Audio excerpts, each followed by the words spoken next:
Hun takker sin datter alderen, når så du kommer i Danmark. Da vites vi heter og gjøre den frøken kommer, heter vi Dømmerlandet.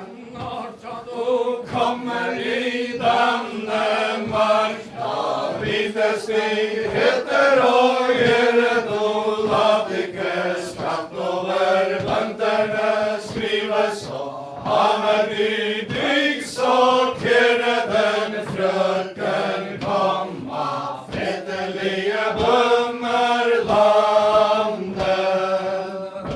Den første bønn du beder din Herre, den Herre som mildt og fint du ber han give biskop Valdemar løs alle kjæreste mordbroder din den frøken komma fredelige Bømmerlandet. Den bønn du beder din Herre, den binder han bygg så gjerne alle nå penninge gives til alle fanger løse av hjernen frøken komma fredelige Bømmerlandet. Så snart så blev den grønne jord med silke så vidt over bredt så blev hun unge frøken Dagmar.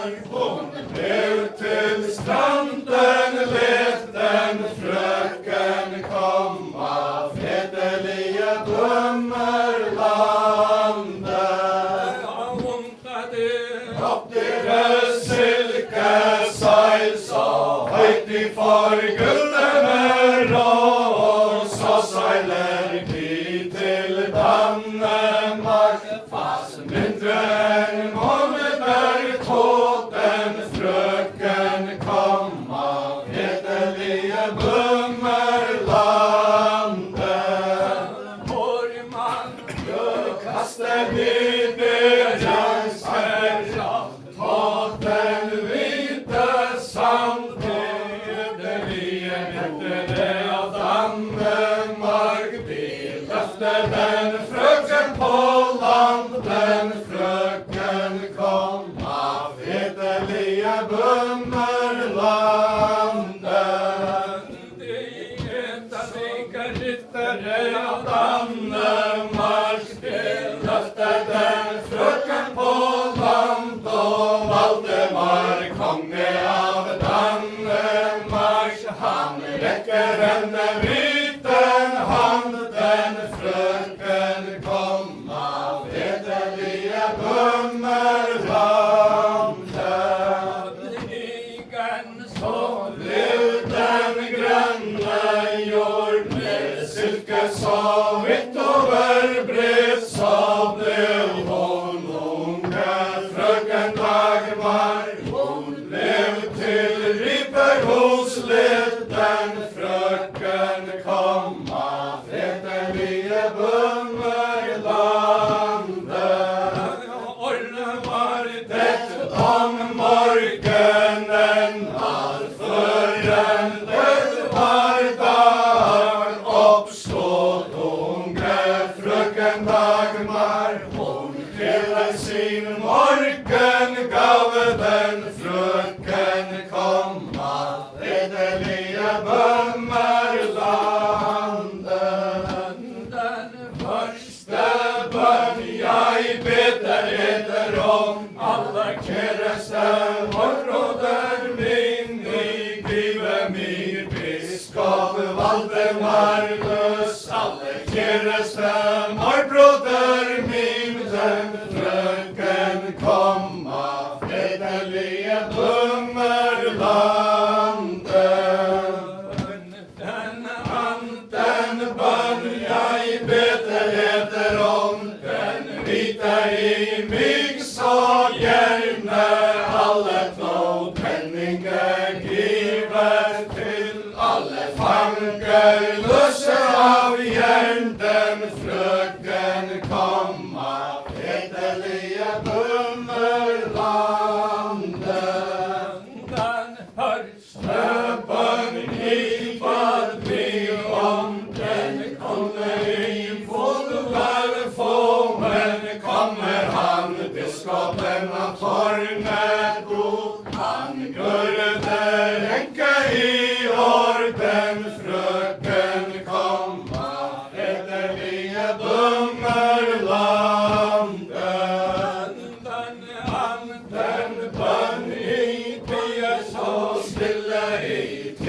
frøken Dagmar så kvirtig kommer han, biskopen av Tornet lot. Han gjør det der ikke i orden, frøken komma, fredelige bømmerlandet. Hun tog gullkronen av seg, hodet satte den for kongen på bord.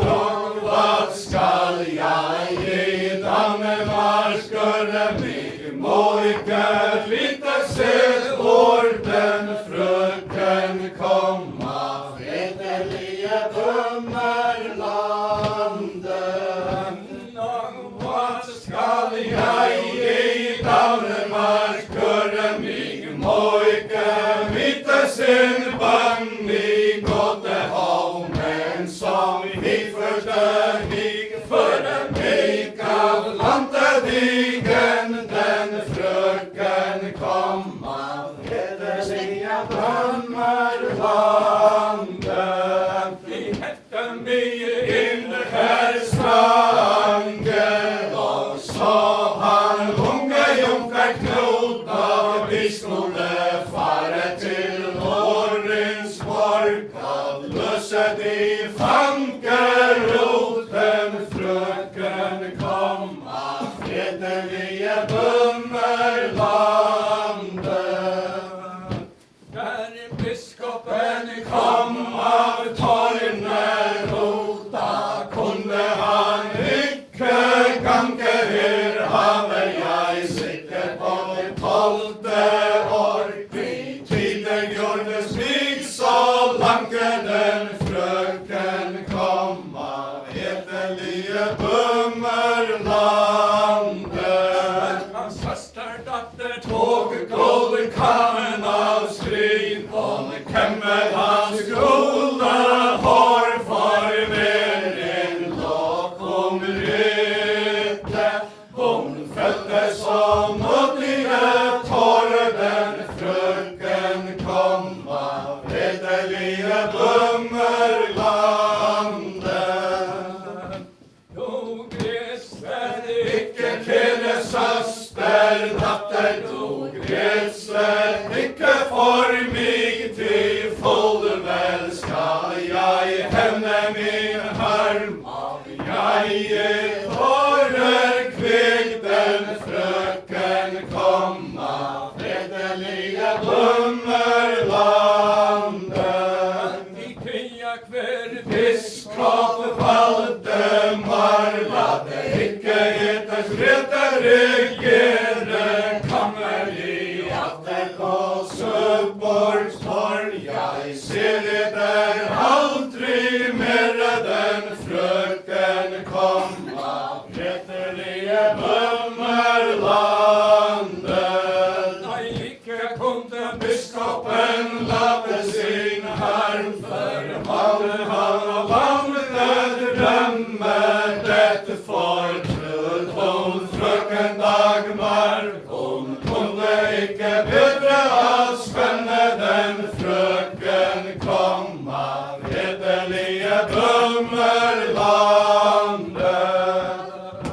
Du står Grete i Danmark, frøken Dagmar kommet til landet, der lever i fred både korger og bonter, skatt og på penninges vonte, den frøken komma, fredelige bømmerlandet. Kristne de unge edelige tål, til lenge måtte sammen leve Guds vår, rettferdighet, dom og skjeld. For man at håndheve den frøken komma, fredelige bømmerlandet.